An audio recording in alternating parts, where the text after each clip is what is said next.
and we have to get this war over with, and you'll be back to a normal, much more normal life.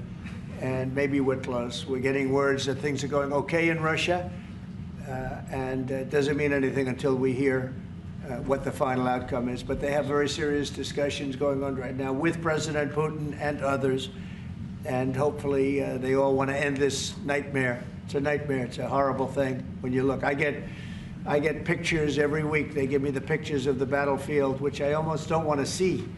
It's so horrible to see young people laying arms and legs and heads laying all over the field. It's the most terrible thing that you'll ever see. And it's got to stop. These are young people with mothers and fathers and sisters and brothers and friends. And it's got to stop. So we hopefully are going to be in a good position sometime today to have a good idea. We'll have, we know where we are with Ukraine, and we are getting good signals outside of Russia as to where we are with Russia. And hopefully they'll do the right thing. It's really humanity. We're talking about humanity. We're not talking about the money. But then you add the money to it, and you know, hundreds of billions of dollars is being spent and really wasted so unnecessarily. It should have never happened. So it's an honor to have you here. They picked a great gentleman. I'll tell you, I was so happy to hear, because you had somebody, Stoltenberg was really good, and you have somebody that's going to do an incredible job. And I was so much in favor of you. You have no idea. They had another person that I did not like. I was not happy. And I think I kept him from, you know what I'm talking about. I said, this is the right man to do it. And he really did. He was a great prime minister of the Netherlands. He did a great job. And that's what he's doing right now. So thank you, everybody, for being here. And it's a very great honor to have you. And we even have some of our great energy people here today, right? We have the governor, and we have Chris, you know Chris, right? He's supposed to be the most talented man in the world of energy, according to the governor. So I don't know if he's right. And we have General, you've been fantastic. Thank you very much. And we have a lot of good people that won't be so much involved with this, but they wanted to see what was happening. It's become a little bit of a show, but they wanted to see what was happening, and I think a lot of good things are happening. So with that, if anybody would have a question. Mr. President, on Russia. Please, sorry. In Steve Witkoff's trip to Moscow, you spoke about it. What sort of agreement do you hope he comes away from it with? Well, we'd like to see a ceasefire from Russia, and we have, you know, not been working in the dark. We've been discussing with Ukraine land and pieces of land that would be kept and lost, and all of the other elements of a final agreement. There's a power plant involved, you know, a very big power plant involved. Who's going to get the power plant, and who's going to get this and that? And so, you know, it's not an easy process. But phase one is the ceasefire. A lot of the individual subjects have been discussed, though. You know, we've been discussing concepts of land, because you don't want to waste time with a ceasefire if it's not going to mean anything. So we're saying, look, this is what you can get, this is what you can't get. They discussed NATO and being in NATO, and everybody knows what the answer to that is. They've known that answer for 40 years, in all fairness. So a lot of the details of a final agreement have actually been discussed.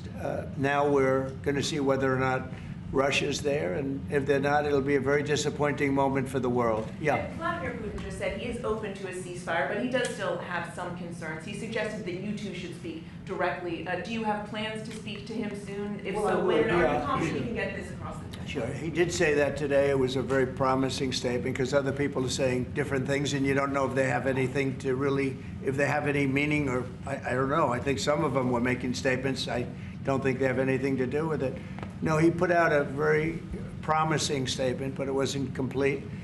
And yeah, I'd love to meet with him or talk to him. But we have to get it over with fast. You know, every day people are being killed. It's not like, as we sit here, 2 people will be killed. Think of it. 2 people are going to be killed during this little period of time. Thousands of people a week are dying. So we really don't have very much time. We have to make this fast. It shouldn't be very complicated. Mr. President, yes. A representative of Canada, the finance minister, are in town and will meet members of your administration during the day. Any chances that you will ban on the tariffs on aluminum and the ones that are planned for April 2nd? No. You are not going to change your No, mind? I'm not. Look, we've been ripped off for years, and we're not going to be ripped off anymore. No, I'm not going to bend at all. Aluminum or steel or cars, we're not going to bend. We've been ripped off as a country for many, many years. We've been subjected to costs that we shouldn't be subjected to. In the case of Canada, we're spending $200 billion a year to subsidize Canada. I love Canada. I love the people of Canada. I have many friends in Canada. The great one, Wayne Gretzky, the great. Hey, how good is Wayne Gretzky? He's the great one. But we have, I know many people from Canada that are good friends of mine. But, you know, the United States can't subsidize a country for $200 billion a year. We don't need their cars. We don't need their energy. We don't need their lumber. We don't need anything that they give. We do it because we want to be helpful, but it comes a point when you just can't do that. You have to run your own country. And to be honest with you, Canada only works as a state. It doesn't. We don't need anything they have. As a state, it would be one of the great states anyway. This would be the most incredible country visually. If you look at a map, they drew an artificial line right through it between Canada and the U.S. Just a straight artificial line. Somebody did it a long time ago, many, many decades ago, and makes no sense. It's so perfect as a great and cherished state. Keeping "O Canada," the national anthem. I love it. I think it's great. Keep it. But it'll be for the state, one of our greatest states. Maybe our greatest state. But why should we subsidize another country for $200 billion? It costs us $200 billion a year. And again, we don't need their lumber.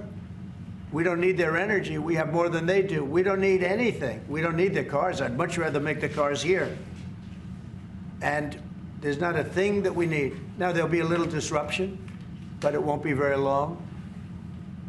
But they need us. We really don't need them. And we have to do this. I'm sorry. We have to do this. Yes? Mr. President, Yeah. you have made it very clear that NATO needs to step up, although great progress has been made in your first mandate. How do you envision this new transatlantic? Are you talking about NATO stepping up? Yes. Well, NATO is stepping up through this man. This man is a man that only knows how to step up. And we have the same goal in mind. We want the war ended. And he's doing his job. He only knows how to do a good job. That's one thing. That's why I fought for him to get that job. Because they had some other candidates that I'll tell you would not have done a very good job. I need this part of the move for my family. So we'll get you a clip. We're going to get him a clip of that little last statement. The rest of the statements he doesn't care. Sir, how does this new transatlantic cooperation, how do you envision it? Well, that's one thing. I mean, you know, we're on the other side of the ocean. And they're right there. And yet we're in for $350 billion because of Biden. And they're in for $100 billion. So it's a big difference. And it's unfair. And I said, you have to equalize. They should equalize. They should have. It should have never happened where Biden just gave this money away. Now, as you know, we have an agreement with Ukraine on the rare earths and other things, and that'll get us something back, a lot back. It'll get us our money back. We're not doing it for that, though. I'm just doing this to get the war stopped. I'm doing it really to save lives, but at the same time, we were treated very unfairly, as we always are by every country. And we're in for very substantially more than the European nations are in for, and that shouldn't be. You know, they're much more affected by it than we are, because we do have an ocean in between. But I don't know. I think good things are going to happen. I really do. I think good things are going to happen. I do say, we were talking before, and Mark was very nice. He said, if you would get involved, there would be nothing. You'd just be going on. This thing would have gone on for a long Breaking a time. deadlock. It was crucial. Yeah, we broke a deadlock. We did break a deadlock. I hope it's meaningful. Yes, did you have one? Yeah. Yes, sir. Thank you, Mr. President. Amanda Head with Just the News. On the southern border, you've got DHS and ICE who are reporting that there was a little bit of fudging of numbers during the Biden administration on both the catch and the release side, with respect to reporting the number of illegals coming into the They country. cheated on the numbers. The numbers were, I love that question. Who are you with? Just the news, Amanda Head. Very nice. That's good. That's Do you good. know how many of those are criminal illegal aliens? And Many of Biden's out of office, Alejandro Mayorkas, who gets No, held Biden accountable? fudged the numbers. The numbers were totally fake. And he gave fake numbers. I knew they were fake. Everybody knew they were fake, but now it came out. And terrible what they did. That administration was a horror show for this country. Can you hold anyone accountable? Well, I don't know. They gave phony numbers. And phony numbers are a very bad thing to give, but I'm not sure about that. I don't know how it would play. We want to get it straightened out. We're after many, many bad people that were let into our country, and Kristi Noem and my friend Homan. How good is Tom Homan doing, right? And they're after him, and I mean, you see they're taking him out in record numbers. Gang members, gang leaders, drug dealers. This is a problem the Netherlands does not have. The Netherlands never had this problem. If you'd like to take it, Ja, de few drug dealers. I could deliver some people. I could deliver some nice people to the Netherlands if you'd like. I'm not sure. No, what he did to this country, letting 21 million people flow through an open border, many of those people were hard criminals from prisons and jails, from mental institutions, and I always say insane asylums because they were seriously deranged. And they're here from, not South America, from all over the world. From South America, but from all over the world. And it's so sad. You'd say, why would anybody do this? Why? Yeah, go ahead. And one more, there's some new internal Democrat polling that doesn't look great for Democrats, but it also has 54% unfavorability for Republicans in swing states and battlegrounds for the midterms. Do you consider those voters capturable for Republicans? Yeah, well, we did, I won every swing state, as you know, by a lot. And I won the popular vote by a lot. And we won the counties. If you look at the counties and district plan, we had 2,725, and they had 501. That's why the map is all red. So we had a great thing. Yeah, I think winning from the Democrats, if you look the other night, I made a speech, and I introduced two young ladies who were killed, viciously, violently killed. Young, unbelievable, both outstanding people. They were killed by illegal aliens. And the Democrats wouldn't get up and applaud. The mothers were, inconsolable. They were crying, and everybody was crying. The Democrats sat there with stone faces. They didn't clap. They didn't stand. They didn't do anything. We had a young man with very serious cancer. His dream is to be with the police department someday. And he was introduced. They didn't even clap. They were disgusting, frankly. They were disgusting. There's something wrong with them. They're deranged. They're deranged, like Jack Smith. They're deranged people. And I never saw anything like it. I'm standing up, and I introduced the mother and the parents of these two young girls that were just recently essentially killed, violently killed. And the Democrats are like this. It's so sad. And I saw this morning where one of them is pretty well known, one is fighting like crazy over men being able to play in women's sports. I said, I thought that was tried. I thought that was about a 95%, I think it's a 95% issue. But in a way, I want them to keep doing it because I don't think they can win a race. And I tell the Republicans, I said, don't bring that subject up because there's no election right now. But about a week before the election, bring it up because you can't lose. And everything's transgender this, transgender that. They have bad politics, but one thing, they stick together. I wish, and the Republicans stick together mostly, but we have a couple that are grandstanders. You always have grandstanders in life. But the Democrats, they have grandstanders, but when it comes to a vote, they do stick together, right? Yes, sir. It seems like they'll stick together on the shutdown. Will that hurt Democrats going into midterms? Well, if they do a shutdown, and ultimately that might lead to very, very high taxes, because we're talking about a shutdown, we're talking about getting to work immediately on the greatest tax bill ever passed. That was the one we did. It was a renewal, and it's an addition to it. And we're going to cut people's taxes. And if we don't open, The Democrats are stopping all of these good things that we're providing. We're providing the greatest package of benefits that this country's ever provided. The biggest part of that's going to be tax cuts for the middle class and for businesses, small businesses, employers, people that hire people in jobs. And if it's shut down, it's only going to be, if there's a shutdown, it's only because of the Democrats. And they would really be taking away a lot from our country and from the people of our country. Mr. President, on tariffs, you made clear you're not backing down from this, but many American small business owners say they are concerned that these tariffs are going to hurt them. What's your message to them? They're going to be so much richer than they are right now. And we have many, yesterday General Motors was in, they want to invest $60 billion.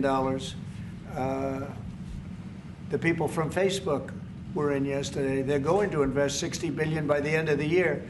Other people are talking about numbers. Apple, as you know, a few days ago announced $500 billion investment. They're going to build their plants in the United States, which, as you know, almost all of their plants are in China. Now they're building in the United States. Look,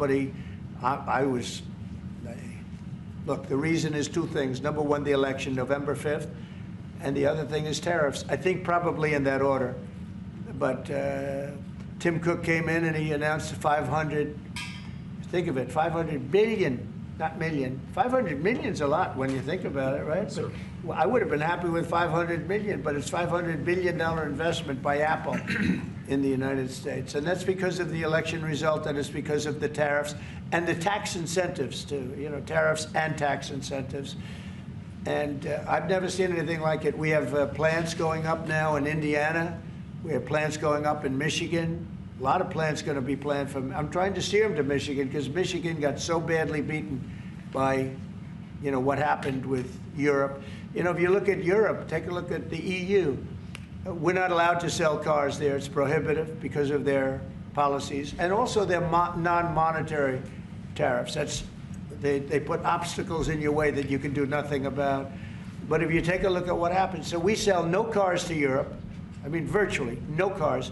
And they sell millions of cars to us. They don't take our agriculture, we take their agriculture. It's like a one-way street with them. The European Union is very, very nasty.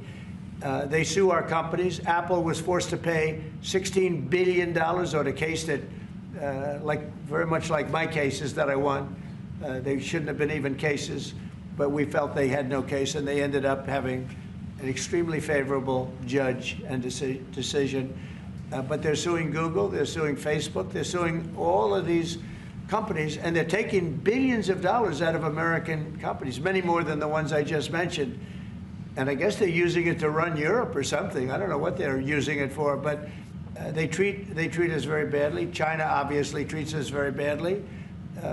Almost everybody does, and I blame past presidents, to be honest, because when I was president, we received so far about $700 billion from China over the years on the tariffs that I put in. No other president got 10 cents from China. And that was only beginning, except for COVID, I would have been able to finish the process. But we had to fight the COVID thing, and we did really well with it, but we had to fight. And then we had actually, as you remember, Mark, we actually handed over the stock market. It was higher than just previous to COVID coming in, which was sort of a miracle, frankly. We did a good job.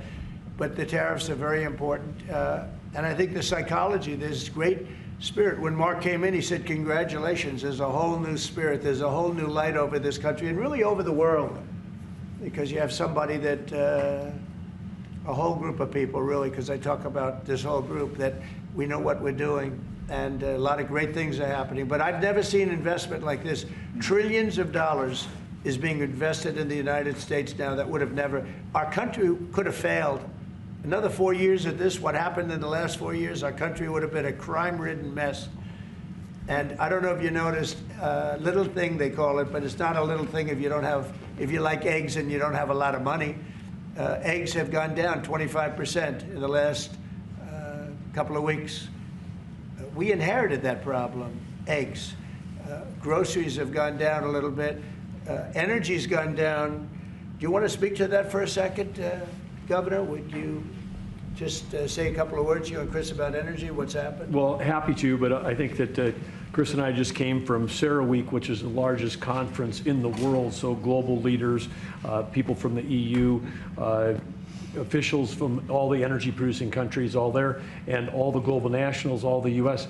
The spirit of that group is through the roof, because now they realize that in the United States that President Trump's policies are pro-developing more energy, as opposed to we're trying to shut down energy, and that pro-growth, pro-business, pro-energy approach is giving people the optimism. So then the markets are reacting to that, and energy prices on the futures market are going to go down, because people know we're not going to be killing off the energy we need for prosperity in all of our countries, but also for peace.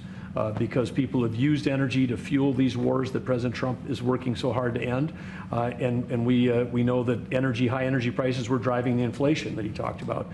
So it accomplishes two goals for us, which is prosperity for the world, peace for the world, when we have smart energy policies. And President Trump has brought common sense back to how we think about energy. And it's brought down now $65 a barrel, I saw this morning. That's phenomenal news. And that's going to that's what brought it up. The energy they took our beautiful energy policies and they just messed them up. And then they went immediately back to them, but by that time they lost it.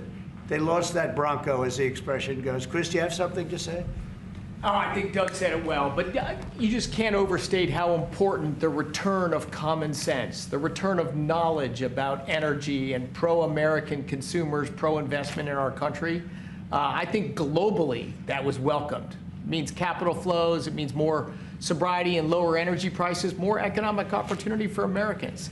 So yeah, it was an elated atmosphere at a global energy conference. Well, we're working on one project. It should be very easy. It's a pipeline going through a small section of New York. New York's held it up for years, actually, for years. They've wanted to do it for years and years. And it will reduce the most expensive energy almost in the world is in New England, because they have no way of getting it there because it's been held up by New York. And the whole of New England and Connecticut and New York, the energy prices are through the roof. And this one pipeline will save per family $2,500 just on heating, and another $2,500 on everything else. So the energy, by just a simple pipeline going through an area that wants it, an area that's not a rich area, it's actually a very poor area, would create jobs and everything else. And it's going to be way underground. Nobody's going to see it. Once they fill it up, nobody's going to see it. Nobody's going to know it's there. And families in New York and Connecticut and New England are going to save $5,000 a family. Think of that. Because right now they have the highest energy prices maybe in the world, they say. New England is a disaster. So we're working on that. In fact, the governor's coming in, Governor of New York, Kathy Hochul, who's a very nice woman. She's coming in tomorrow morning at 9 o'clock to meet me on that and other things. Not only that, but other things. So I hope we don't have to use the extraordinary powers of the federal government to get it done. But if we have to, we will. But I don't think we'll have to. I can tell you Connecticut wants it, and all of New England wants it. And who wouldn't want it? And it's also jobs on top of everything else. So that's going to be very exciting. So we're meeting with the governor tomorrow morning. Mr. President, some people question. Thank you, Mr. President. Greenland. What is your vision for the potential annexation of Greenland and getting them potentially to Well, I think it'll happen. And I'm just thinking, I didn't give it much thought before, but I'm sitting with a man that could be very instrumental. You know, Mark, we need that for international security, not just security, international. We have a lot of our favorite players, cruising around the coast, and we have to be careful. And we'll be talking to you. It's a very appropriate, really a very appropriate question. There's an Thank issue you in the very high much. north, so the Arctic. So what you did, so when it comes to Greenland, yes or not joining the US, I would leave that outside for me, this discussion, because I don't want to drag NATO in that. But when it comes to the high north and the Arctic, you are totally right. The Chinese are now using these routes. We know that the Russians are rearming. We know we have a lack of icebreakers. So the fact that the outside Russia, there are 7 Arctic countries working together on this under US leadership is very important to make sure that that region, that part of the world stays safe. And we know things are changing there, and we have to be there. Well, we just had an election there the other day. Do you see a referendum, a plebiscite, where the people of Greenland would be in a position to decide if they want to become part of the United States? Yeah, it was a good election for us, as you know. It was not a referendum. It wouldn't be called that. It was an individual election. But the person that did the best is a very good person, as far as we're concerned. And so we'll be talking about it, and it's very important. Mark mentioned the word icebreaker. So we've ordered, we're in the process of ordering 48 icebreakers. And Canada wants to know if they could use them. I said, well, you know, you got to pay for them. Think of it, Canada. We pay for their military. You know, Canada pays very little for their military because they think we're going to protect them. But even with the icebreakers, so we're going to order 48, and Canada wants to be part of the deal. I say, you got to get your own icebreakers. I mean, if you're a state, you can be part of the deal. But if you're a separate country, you've got to get your own icebreakers. Russia, as you know, has about 40 of them. And we have one big icebreaker. But that whole area is becoming very important. And for a lot of reasons, the routes are, you know, very direct to Asia, to Russia, and you have ships all over the place, and we have to have protection. So we're going to have to make a deal on that, and Denmark is not able to do that. You know, Denmark's very far away and really has nothing to do. What happens? A boat landed there 200 years ago or something, and they say they have rights to it. I don't know if that's true. I don't think it is, actually. But we've been dealing with Denmark, we've been dealing with Greenland, and we have to do it. We really need it for national security. I think that's why NATO might have to get involved in a way, because we really need Greenland for national security. It's very important. You know, we have a couple of bases on Greenland already, and we have quite a few soldiers, and maybe you'll see more and more soldiers go there. I don't know. What do you think about that, Pete? So, don't answer that, Pete. Don't answer that question. But we have bases, and we have quite a few soldiers on Greenland. Mr. President, simple question, your commitment to NATO. Will anything change? Your commitment to NATO. Will anything change? Same amount of money? Well, I think they made a great step by putting Mark in charge. I think, to me, that's a great step, because he and I have seen eye to eye on everything for a long time. We've been doing this a long time now. 9 years now. And so that's a great step. You have to keep NATO strong. You have to keep it relevant. But the biggest thing we have to worry about right now is what's going on right now. I think the rest is going to take care of itself. I don't see this happening. This was a fluke. This was something that, if we had a competent president, it would not have happened. The man was grossly incompetent. All you have to do is take a look at, he signs by AutoPen. Who was signing all this stuff by AutoPen? Who would think you signed important documents by AutoPen? You know, these are major documents you're signing. You're proud to sign them. You have your signature on something. In 300 years, they say, oh, look, can you imagine? Everything was signed by AutoPen, almost everything. Nobody's ever heard of such a thing. So, should have never happened. Tomorrow with the Justice Department about law and order, could you tell us a little bit about that? Yeah, we're going to be with the Justice Department. We have a great Justice Department. Pam Bondi is so fantastic, and Todd Blanche, and Emil, you got to know him a little bit. He was acting for a little while. And some other people are incredible in the Justice Department, and I consider the FBI to be a part of it in a sense, and Cash is going to be fantastic, and all the people. Dan Bongino, I love that. I mean, I love that. I think Dan is great. I think we have unbelievable people, and all I'm going to do is set out my vision. It's going to be their vision, really, but it's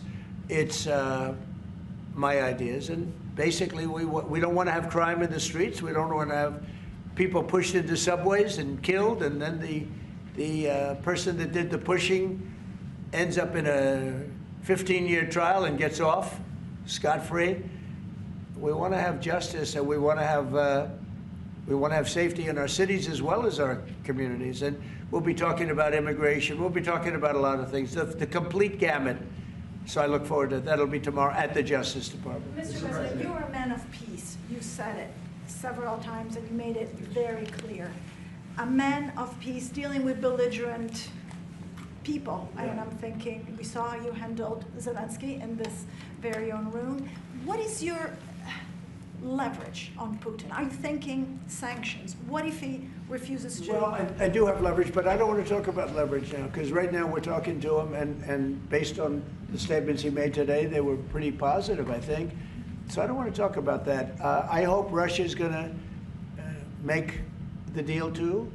And I think once that deal happens, you're never going to be in a process. I don't think they're going back to shooting again. I really believe if we had if we get a peace treaty, a ceasefire treaty, I think that leads to peace. That's going to really lead to peace. I don't think anyone wants to go back. They've been doing this for a long time, and it's vicious and violent. And I think if President Putin agrees and does a ceasefire, I think we're going to be in very good shape to get it done. We want to get it over with. That's why it was very important what I instructed everybody, including Steve, what we're looking for, to discuss concepts of land, concepts of power plants, because it's complicated. You know, you have a whole, you're sort of creating the edge of a country. The sad part is that country, if this didn't happen, and it wouldn't have happened, I don't know if they would have to give anything back. I guess Crimea, you know, I said it last time, Crimea was given by Obama. Biden gave him the whole thing, and Bush gave him Georgia. And Trump didn't give him anything. I gave him, you know what I gave him? I gave them javelins. And the javelins were very effective, as you know. I gave them nothing. 2019. And then also, if you take a look, I was the one that stopped the pipeline going into Europe. It was totally stopped. Nord Stream 2, nobody ever heard of Nord Stream 2 before I came along. But I got along very well with President Putin. I got along with most of them. I get along great with President Xi. I got along great with Kim Jong-un. I got along great with all of them. And we had no wars. We had no problems. We wiped out ISIS in record time. General Raisin Kane, and he wiped them out. And he was going to be our new chief, right? He's going to be the head of Joint Chiefs of Staff. And he's a highly respected man. He's going to be great. Pete's going to be fantastic. I have no doubt about it. We have a great team, really great team. Yeah, please. Go ahead, please. Mr. President, some of our allies have said that they're worried that they could be the next to be attacked by Russia. You've spoken directly with the Russian president. Yeah. Do you think those fears are justified? No, I don't. I think when this gets done, it's done. They're going to all want to go home and rest. I don't see it happening. Nope, I don't see that happening. And we'll make sure it doesn't happen. Not going to happen, but we'll make sure it doesn't happen. Yeah, go ahead, please. Leaders from Russia and Iran are heading to Beijing tomorrow to discuss nuclear programs. What do you hope to get out of that? Well, maybe they're going to talk about non-nuclear programs. Maybe they're going to be talking about the de-escalation of nuclear weapons, because, you know, I was talking about that with President Putin very strongly, and we could have done something had that election not been rigged. We would have had something. I think I would have made a deal with Putin on de-escalation, denuclearization, as they say, but we would have de-escalated nuclear weapons, because the power of nuclear weapons is so great and so devastating. And right now, Russia and us have by far the most, but China will catch us within 5 years. China doesn't have, but they're in the process of building, and they build. And within 4 or 5 years, they'll probably have the same. And by the way, this is a Republican tradition. Ronald Reagan, when he negotiated with Gorbachev in the 1980s about bringing down the number of nuclear weapons, it's what you have been doing your first term, and it is important. It would be a great achievement if we could bring down the number. We have so many weapons, and the power is so great. And number one, you don't need them to that extent. And then we'd have to get others, because, as you know, in a smaller way. Kim Jong-un has a lot of nuclear weapons, by the way, a lot. And others do also. You have India, you have Pakistan, you have others that have them. And we'd get them involved. But we started off with Russia and us. We have by far, actually by far the most. And we were going to denuclearize. And that was going to happen. And then we were going to China. And I spoke to China. I spoke to President Xi about it. And he really liked the idea. You know, he'd like not to spend trillions of dollars building weapons that hopefully he's never going to have to use. And because they are very expensive also. So That would have been great. Okay, one or two more. There's been tension in the. Thank you. We're looking at an impending government shutdown Friday midnight. Yeah. Democrats for 30 years straight have said if there's a shutdown, bad things happen. Do you anticipate direct negotiations yourself with conference leader of the Democrats, Chuck Schumer? If they need me, I'm there 100%. It's right now. It's 2 or 3 people. If it shuts down, it's not the Republicans' fault. You know, we passed a bill where we had an incredible Republican vote. We only had 1 negative vote, a grandstander. You know, 1 grandstander. There's always a grandstander in the lot. But it was amazing. People were amazed that the Republicans were able to vote in unison like that, so strongly. If there's a shutdown, even the Democrats admit it'll be their fault. And I'm hearing a lot of Democrats are going to vote for it, and I hope they do. This is an extension. But ultimately, we want to vote for one big, beautiful bill where we put the taxes in, we put everything in. We're going to have big tax cuts. We're going to have tremendous incentives for companies coming into our country and employing lots of people. It'll be, I called it, in a rare moment, one big, beautiful bill. That's what I like, and it seems to be that's where they're heading.